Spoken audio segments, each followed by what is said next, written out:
سلام بچه ها، اگه الان به وای فای وصل هستی ولی رمزشو یادت نیست، تو کمتر از 30 ثانیه بهت نشون میدم چطور ببینیش بدون نصب هیچ برنامه‌ای با هر لپتاپ یا کامپیوتری.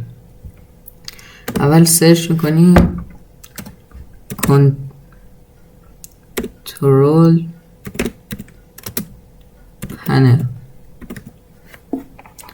همین این توی همه ویندوز هم هست. بعد نتورک اند اینترنت، نتورک اند شیر سنتر. بعد الان من به این وای فای بستم، روی این اسمش ضربه میزنیم، کلیک میکنیم، روی اینجا هم سرعتش رو نشون میده، روی وایرلس سکیوریتی. این رمز وای فای است. اگر روی این شو بزنید بهتون رمز وای فای رو نشون میده. حالا من نمیخوام بزنم که نمایش داده بشه، ولی شما بزنید میشه.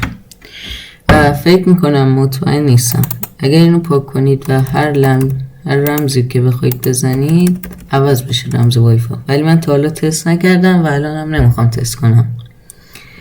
خب این ویدیو به پایان رسید. اگر این آموزش به دردتون خورد، برای تفاهم‌های بیشتر حتما کانال انوکسا رو سابسکرایب کن. تا ویدیو بعد، خدا نگهدار.